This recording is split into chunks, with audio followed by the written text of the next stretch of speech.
Yeah, that's right. All right, now we're recording. Oh, how exciting. I know, right? So yeah, man, I'm just made some eggs and some sausage here. Oh, it's good. It's okay. It's okay. Kind of made it in a rush, you know. It's not a Michelin star egg and sausage. No. Yeah, no. When I hear Michelin star, I think of tires, and it doesn't make me. It's not appetizing to me. Yeah, I've always thought it's a weird thing. I've never really researched as to why why it's a big deal. But Tire brand has nothing to do with it, right?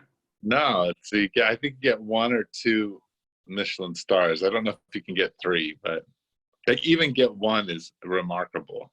Really? Yeah. I think there's like 5 Michelin star restaurants in Tucson. Okay. Do you know what it is?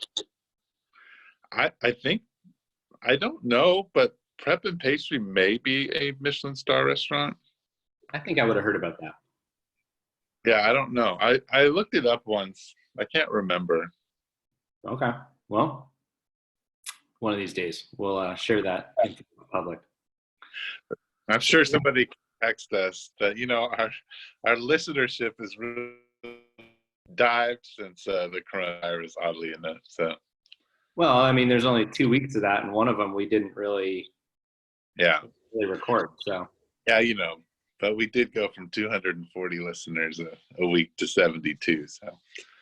Yeah, maybe that means that if people are bored, we're not the people they want to listen to. Well, we are just talking about Michelin stars and eggs. Yes. And the great thing is that I have edit power finally, so I can cut this junk off if I want to. Yeah, you can do whatever you want. Yeah, power trip. Anyway, man. Well, let's jump into it. I mean, are you cool with talking about this this whole, evangelical pastor coronavirus thing just in the last couple of days? And of course it'll news cycle away, but I think people's reaction to it is indicative of something. You're making some cool noises in your world over there. I don't know what's going on. I think it's you. No, I don't think so. I'm like completely still, and I'm in the sound room. So. Yeah, just the joys of video chat. What kind of sound am I making? Nah, don't worry about it. So I saw in the news a couple of days ago, the church, The River, right, was shared that they were still, meeting in full force during coronavirus. And then yesterday in the news, the pastor of The River, which is in Florida, was arrested. Yeah. Nice. Yeah, and then a New York Times article came out, I believe yesterday, and it was labeled "The Road to Coronavirus Hell was paved by Evangelicals," and it was in the New York Times, and it referenced this church and Jerry Falwell Jr. and others who are denying the scientific validity of what's being done. And then that article, the title was changed because I think they got some pushback on that. And I just this morning saw some people who normally I don't see kind of spouting about politics, but I saw some people from church circles were pretty upset about that article. So yeah, let's talk about that. How people are perceiving Christians at this time. What? Yeah, I don't know. I mean, I think I was listening to a podcast, and it was probably recorded a week ago, or last week before this last Sunday. But it was by 2 Northern seminary professors, so in Chicago, Mm-hmm. and they were saying they were doing a little conversation about suffering and the coronavirus and how the church cares for people. And they brought it. One of them is a pastor of a church in an economically oppressed place. Well, they both are. One is in a food desert in Chicago, and they were saying the African American church is still meeting, and this was a week ago. And Now, I should note, this is not the people that these articles are taking aim at. They're taking at white evangelicals. Yeah. And you know, one of the comments they were very adamant about, both pastors, that they didn't agree, but at the same time, and one of them was African American, he was saying, you know, people in my congregation say I'm more likely to get shot by a bullet than I am to get the coronavirus. Mm-hmm. And he was talking a lot about how the culture is built around the building itself, and you may not own your own property, but you have cared for the church building, and Yeah. and the African American church has been the center of information for that community for so long that it's hard. It's like, so there's a resistance to being told that they can't gather simply for those reasons. Yeah, I think there's a lot of that going on. Obviously, I don't think it's just churches. I think there's probably a lot of other groups that are gathering for similar reasons. But I do think that piece is definitely important to consider, and not really being discussed. I think if you've got a group of people that are oppressed, you know, this kind of critique's not going to get lobbed at them right now. No, not. And I think that, Thank like, goodness. I mean, yeah. Well, I think, again, too, like, we're also not going to allow, I mean, I just find it interesting that, you know, Mardi Gras is the reason that things are spreading in New Orleans, which is I mean, yeah, certainly it has some religious connection, but it's a pagan thing. And it's what spread the virus, but and it was because the mayor and the governor mishandled things. Mm-hmm. And of course, they're just, you know, pushing it on up and blaming it on the federal government. But to me, there's just a lot of stupidity in general and arrogance. And those traits fall on both Christians and non-Christians. Oh, for sure. Yeah, so I think you also see sort of the Pentecostal anti-science, and I think this is the thing, is they keep labeling it evangelical, but it really is a it's a branch with evangelicalism, not that is anti-science and anti. And I know it's not just the Pentecostal movement, but extreme Pentecostalism is where you're finding these people. That's exactly what I thought. Right when I heard about this church, the River, I thought to myself, I'll bet you this is a Word of Faith church. Yeah. And I didn't, you know, I almost felt bad about that. I went, oh, look at me, you know, assuming this. And I went on the website, and it was a pretty tame website.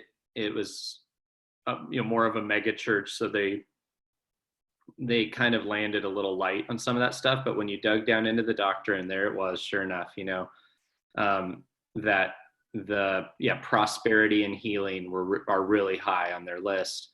And when you dug into a little bit of what they were saying, you could tell that this is definitely something they believe. And so whether they're anti-science or not, they definitely assume that an evidence of the true faith is that God miraculously, supernaturally works above and beyond science. And if that doesn't happen, there's an illegitimacy to your faith.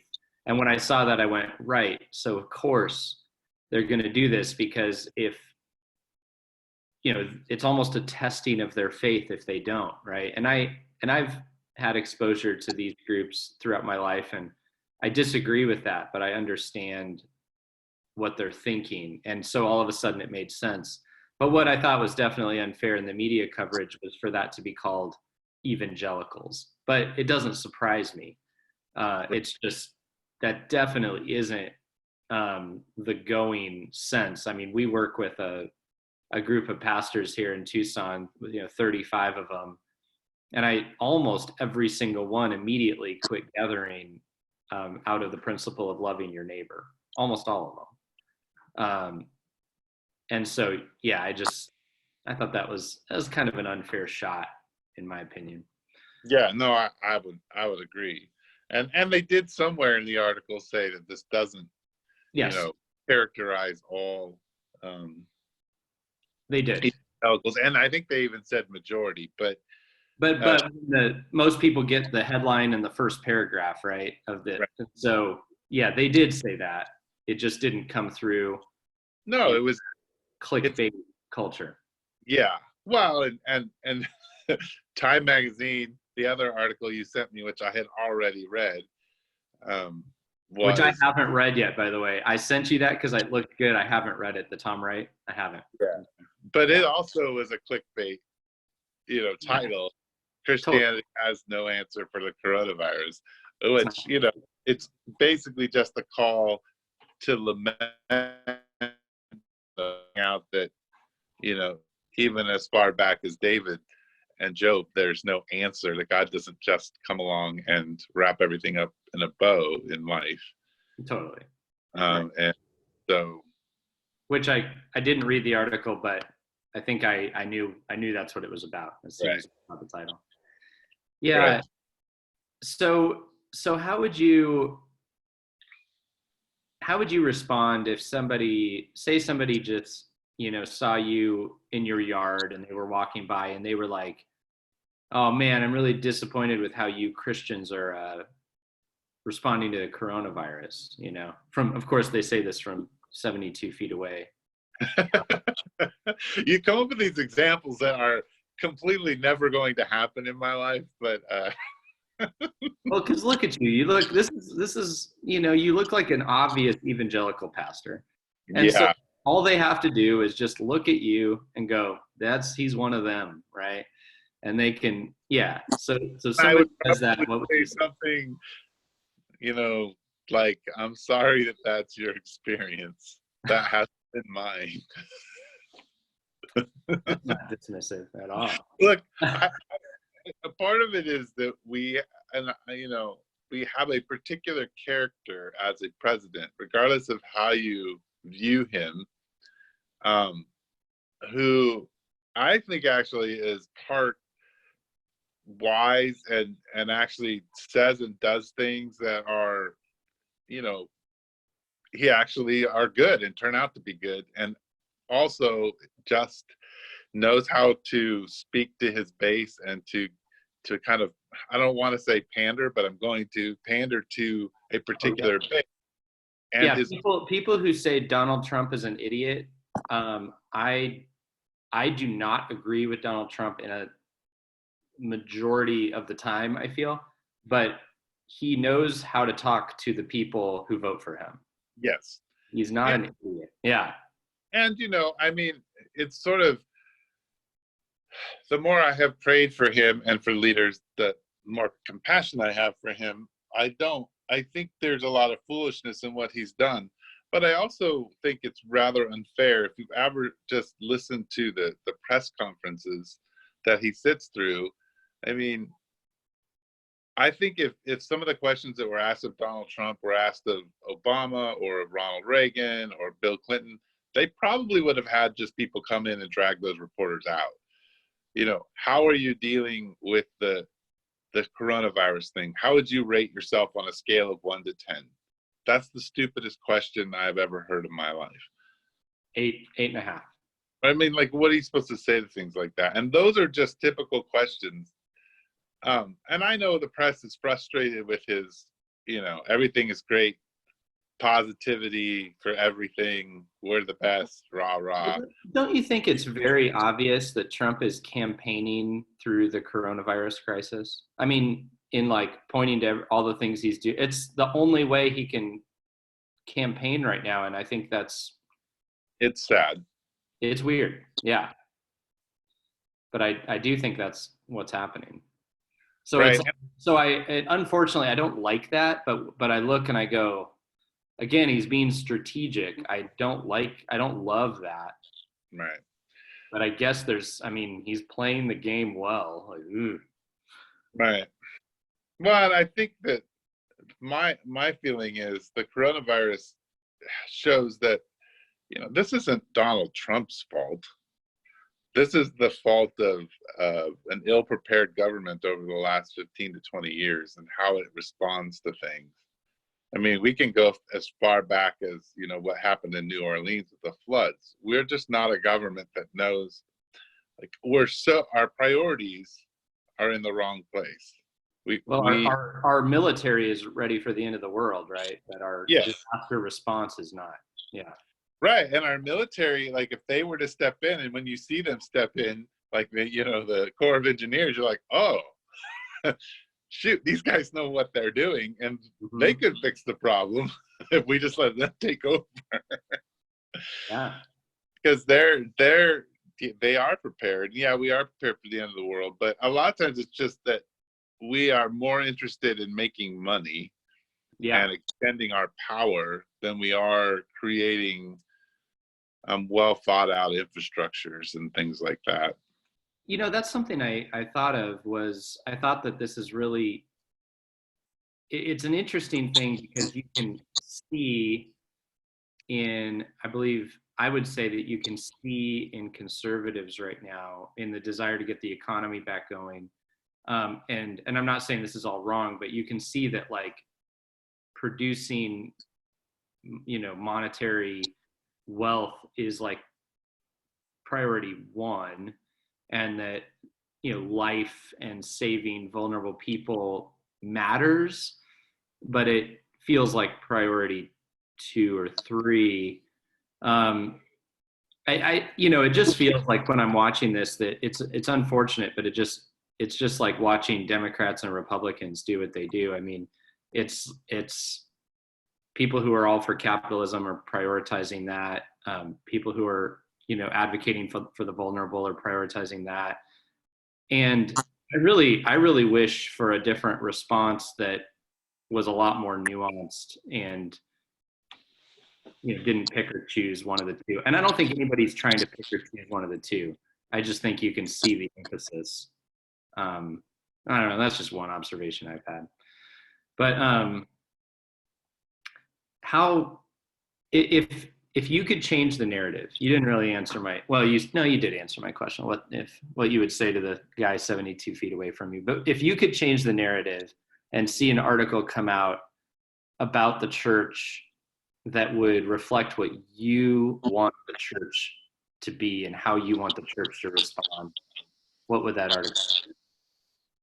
Well, the problem is that I don't even know if I want an article about how the church is responding, because I think we as the church have been concerned for so long with optics over the last years. Honestly, I think what is happening, and I think it's a good thing, is that pastors are in some ways being pushed into having to deal with their flock and their neighborhood.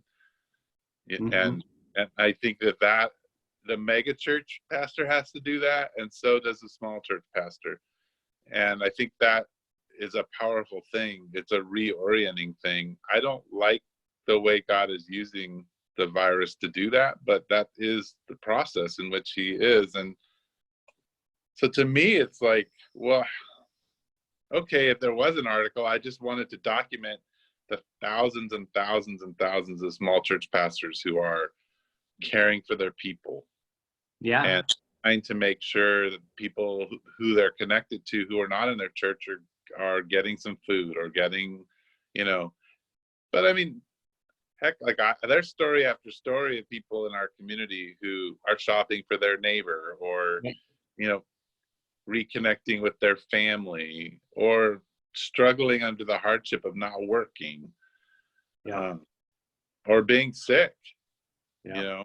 And so I don't know, like I want that to be the story, but I don't really want to be a story. Like, well, these are hypothetical, Eric. Nobody's going to come do this story because of this, poorly executed podcast. Don't worry, you're good. You're safe. well, I'm going to push it to the New York Times, but I doubt it's going to get very far. Okay. Well, no, but I think that's the powerful thing is, the church will survive crazy, evangelical, highly charismatic, arrogant people. It will survive them. They might make it harder for us. It'll survive me as well. Yeah. What's this look like for you when it comes to like actually engaging with your people and the crazy few weeks we've had? Yeah, well, I mean, I feel like there's sort of two things. I mean, we jumped on it really fast 3-4 weeks ago and started trying to figure out how we're going to keep connected and stay connected. So there's that, and just the different things that we're trying to provide internally in the sense of calling people and video chatting and converting over all of the different things that we do, like small groups into video groups and all that. So at least there's visual connection. Making sure we have people consistently being checked on the best we can do, and being able to communicate leadership wise, and having Slack and having it relatively active in our church has been really helpful in this crisis, because people are just snap on the Slack and talking about what's going on. Sometimes there's more Slack now, which I hate.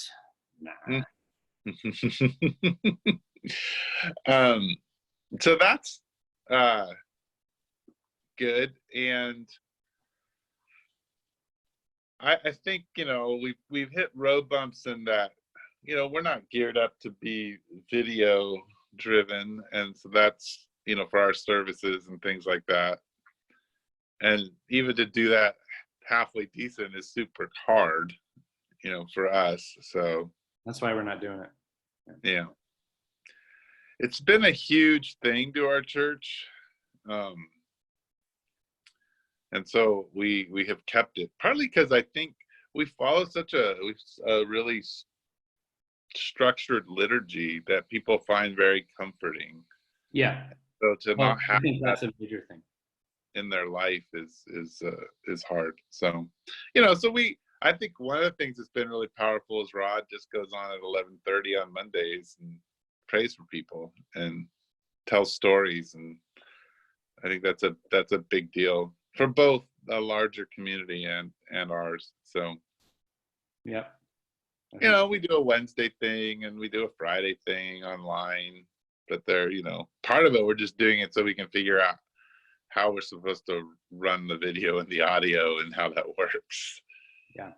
So, but I think those are, and then it's just trying to keep track of your neighbors.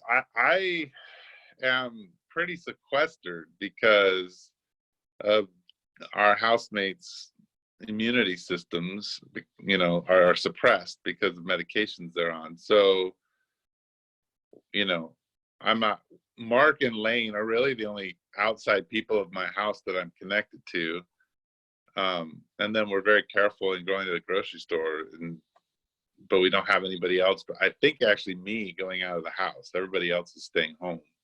Yeah. So, I'm the harbinger of death, I suppose. But that's made it hard. I've not even gone to meetings with, 6-foot distancing. The last meeting I went to, turns out 2-3 days later that one of the people in that meeting, though we had it outside, ended up coming down with the virus. So that was difficult. Yeah. Yeah, but I don't know. I think it's rather just trying to keep your head above water, and seeing what works. Like, one thing that actually works really well is after our live stream, we have an invitation that goes out to everybody in the village. And so people this last time everybody jumped on freeconferencecall.com or whatever, because you don't need any apps or whatever.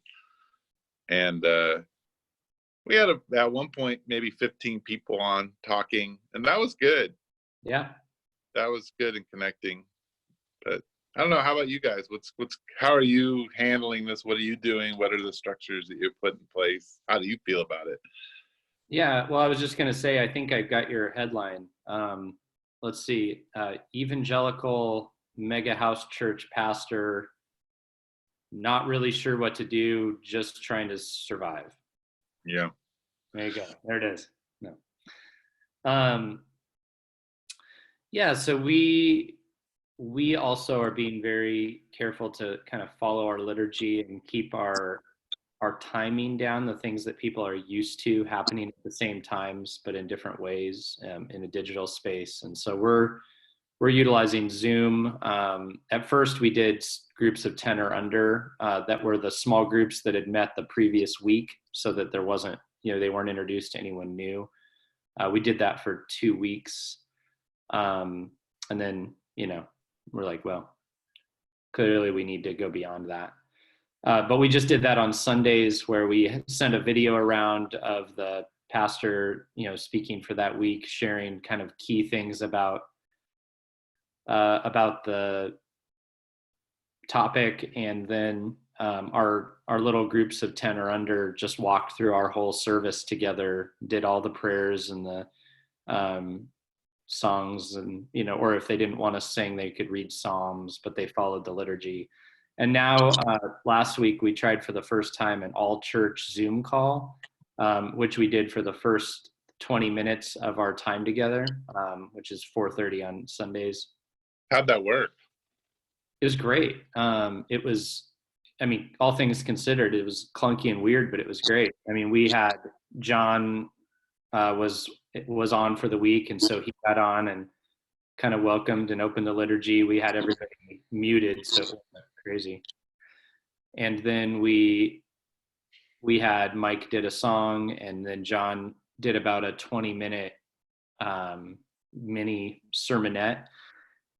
And then there was a secondary Zoom call set up for each of our small groups. So then they went into where they prayed and discussed together, and actually got to have the human interaction. So we're trying to make sure everybody still sees one another's faces, because our church is really relational, making sure that they get to talk and be in one another's lives, and then trying to make sure that we follow generally the liturgy that we have. But we, we've never really believed in, being a show or a production. We have our tendencies toward that as everybody else, but that's not a value of ours. And so we've tried to not produce, a great online sermon or great online music. We almost want our people to long for that when they get back together. So we've kind of embraced a minimal version of those things for now, and then we'll be able to look forward to getting back together, rather than what I've gathered from some church leaders is that they really want to have this powerful online presence, and now is the opportunity to cultivate that. And that's just not how we feel. At least I definitely don't. I want to have a powerful in-person presence, and online just as a tool to connect people, so that we're trying to treat it that way. Yeah. So, so far that hasn't been bad. I have, every once in a while I've taken a walk in which I try to stay 6 feet or so away from somebody if they need a person to talk to. That's something I enjoy, walking outside and getting some exercise. And so I've done that a few times. We've run some errands for neighbors. Of course, in my world, I have 2 small businesses that are closed. And so I'm having to spend a lot of time thinking about, stimulus bills and are these grants or are these loans for small businesses, and how does one apply for them? And is this wise to do or not? So I'm spending an awful lot of time trying to sort through all that. So yeah, you'll be an expert on the care package there, the care bill. Yeah, all 880 pages of the stimulus bill. No, Like a cool thing. systematic theology. A cool thing about all that is I've been invited into some of the small business leader forums for the city, which is really, I mean, to me is kind of an honor that I'm even on that list. And so, they're gathering people over Zoom, pretty large groups where they'll have experts in the city on the bill and lawyers explaining out the parts that are critical to small business. So I've been tuning into that and, and seeing a few familiar faces on there, and oddly sort of like in a digital space, meeting people I've only heard of before, which is weird. Sure. Oh, there's one of the Ronstadts in the room, sort of, so that's been interesting. Yeah, the village has a strong connection to the Ronstadts. Oh, that explains it. Yeah, it's pretty funny. Like Keith, my housemate, used to sing with them a lot, and another woman in our church is actually a good friend of hers. Yeah, that's pretty funny. Wow, there you go. It's weird because they're old and kind of normal people now, and they're not. Yeah. And so it's not like ooh, the Ronstadts, but the name has like a weird, because it's from my childhood. Oh yeah, totally. No, I know it's an interesting. Oddly, I was driving my old truck. We took it over to Dairy Queen yesterday, and I have an old truck playlist of stuff that came out around the time the truck was, in its heyday, and a Linda Ronstadt song came on, and Abby and Michaela were like, "Who is that?" And I was like, "Oh, this is our local Tucson country star." So yeah. Anyway. Yeah. She country claimed her too. But anyway, man. So that's what I mean. Yeah, there's chances to serve neighbors. We're having to take care of our folks in business. Nick is in the same boat. Salon's closed, trying to figure all that out. So for us, there's a lot of layers of how do we take care of people. Obviously, we have people in the restaurant industry or who work at restaurants who are laid off, but trying to navigate what are our options now. And so there's a lot of pulling together over these things. All our small group leaders have been encouraged to make phone calls to all the people within their care. And we were able to divvy up our entire church by only starting really 2 more small groups, which were kind of in the works anyway. And so there really shouldn't be one person who's on our list who's not being followed up with on a regular basis, if everybody's doing what they say they're doing. So that's a cool thing. Our first week really involved us just combing through our list and saying, is anybody missing? And are there any people on here who, have moved on or whatever, so we don't overburden one of our leaders. But I think we have the ability to follow through really in person with everybody. And so that presents a lot of opportunities to know people, give input to people. Sure. Yeah. That's cool. So I want my headline to be Evangelical Pastor combs through his list meticulously, and therefore follow-up occurs. Oh, I see. I was going to give you the New York Times is going to pick that pastor competently lays out plan to handle his congregation and small businesses.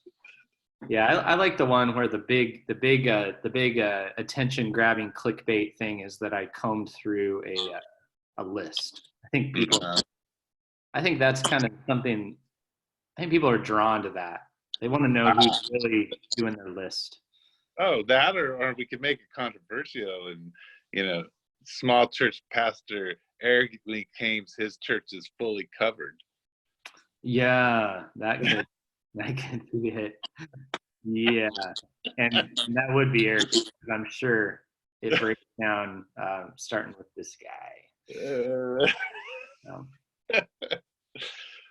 yeah, this whole coronavirus thing is irritating, but it is what it is, yeah. It's it it there's another 2 weeks, I suspect, before Oh, yeah. before it hits Tucson. Yeah, And that's what people are saying. Mid-April, there's a peak. I mean, come on, we haven't done the testing. I mean, it's hit Tucson, we just can't see it well, but our hospitals haven't filled up yet. They are because we empty. can't see it. Yeah, yeah. So people are not coming in with respiratory issues yet.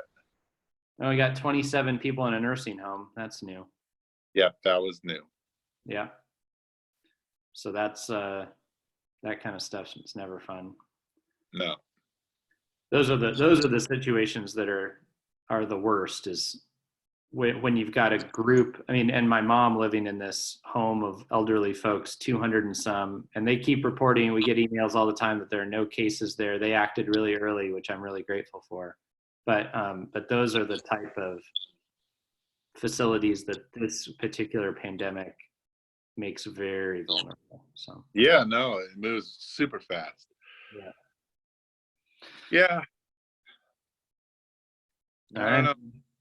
Well, I think on that note of confidence, I don't know. We say goodbye. I think we might as well put this online, huh? Or on YouTube or something, just so Yep. people can see how pastoral we look. Yeah.